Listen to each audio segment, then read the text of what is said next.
Life in a world that keeps changing. Think that it's progress you're making. Copy and paste pretty faces all the time. Pictures so perfect we play. Hello wonderful people, welcome back again to Anointed Lady TV, the home of news and politics.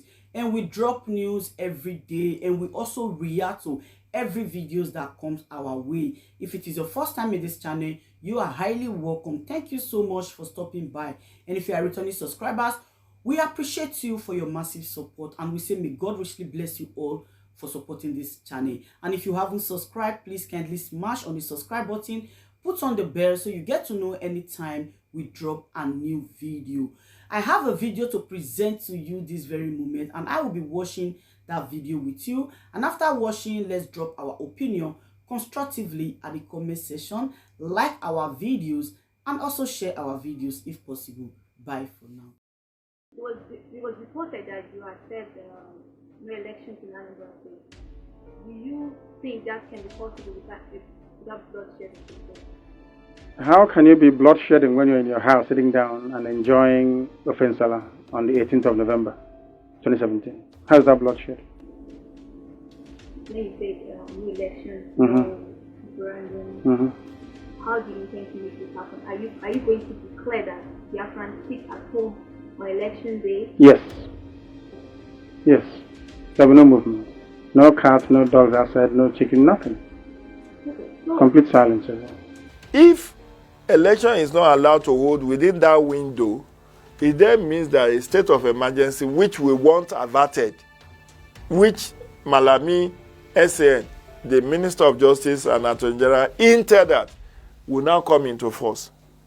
Because a governor is not supposed to be in office a day more longer than is constitutional provided for.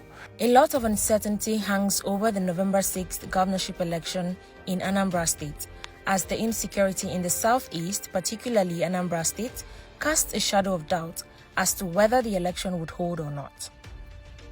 The security situation in the state has worsened in the last 1 month, with no less than 30 persons being killed and official and private buildings, including vehicles, being set ablaze. This uncertainty is as a result of the 12-day ultimatum handed over to the federal government by the indigenous people of Biafra on October 24, 2021, for the unconditional release of their leader, Mazi Nnamdi Kanu, of which, if flouted, the November 6th governorship election in Anambra State will not hold. IPOB also declared a 1-week sit-at-home protest from November 5th till November 10th, 2021 in the whole of Southeast over the government's failure to release Kanu.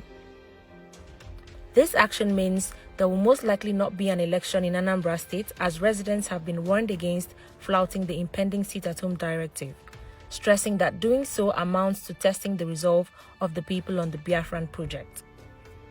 With the order given by IPOB, many wonder what the fate of Anambarians would be if an election is not held in the state.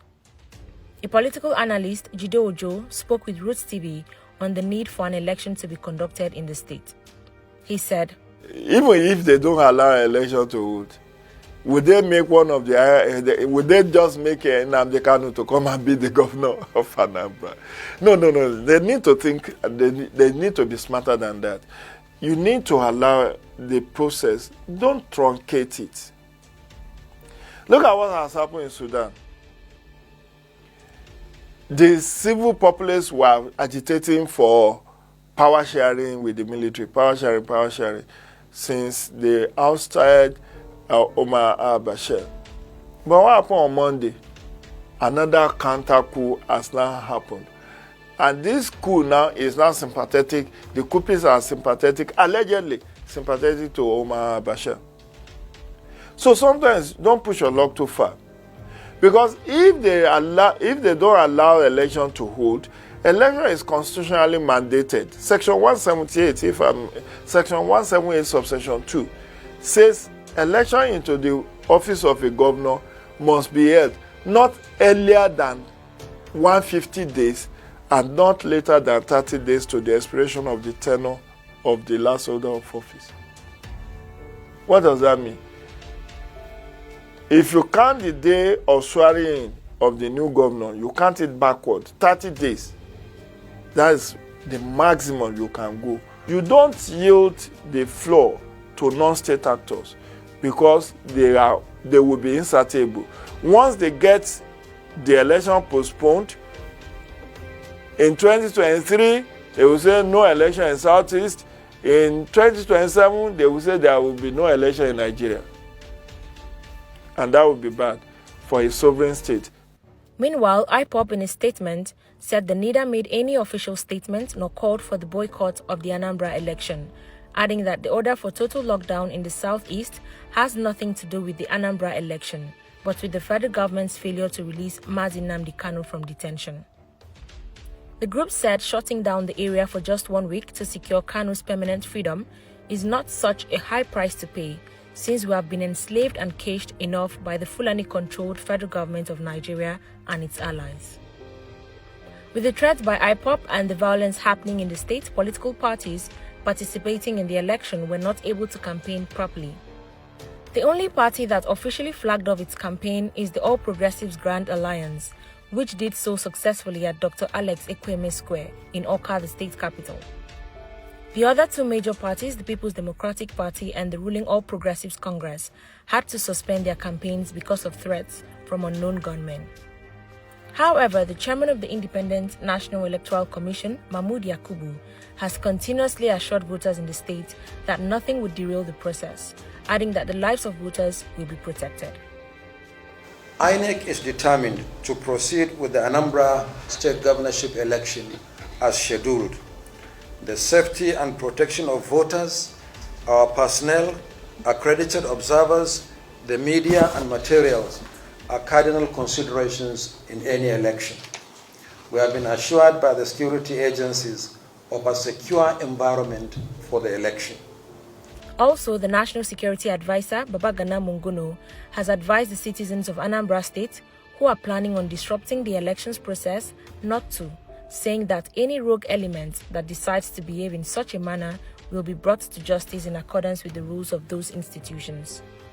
In the same vein, I would want to offer a word of brotherly advice to our brothers and sisters in Anambra State who may want to use methods that are unorthodox and that are unusual to destabilize an already delicate situation, to please think again. Law enforcement agencies, in as much as they've been asked to operate in accordance with the requirements of their profession, will not sit by idly and allow people to start looting, destroying public property, and resorting to not just intimidation, terrorizing people, possibly arson and even homicide.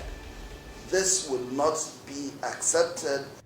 Recall that in 2017, a week to the governorship election in Anambra State, IPOB threatened voters with death if they voted. They vowed to disrupt the election process. How can you be bloodshedding when you're in your house sitting down and enjoying Ofensala on the 18th of November 2017? How is that bloodshed? Yes. Yes. There will be no movement. No cats, no dogs outside, no chicken, nothing. The members were seen marching around some streets in Onitsha, Anambra State, vowing a lockdown on the day of the election, which was scheduled to hold on Saturday, November 18, 2017. They said, if you vote, you will die. Don't go out. Stay in your house. If you vote on November 18th, you will die. We are not running around for the zoo. There will be no election. We will not participate. We will not vote. Nothing concerns us with any election. We are formidable. We are in Onitsha to tell the federal government to produce Kanu. They should release all the Biafrans in Nigerian prisons.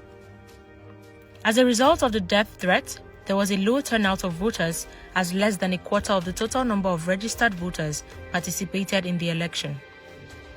According to Inec, a total of 2,064,134 residents registered as eligible voters, but only 457,511, which is about 22.16%, actually came out on the election day. Also, in 2019, Nnamdi Kanu gave the same directive during the presidential election.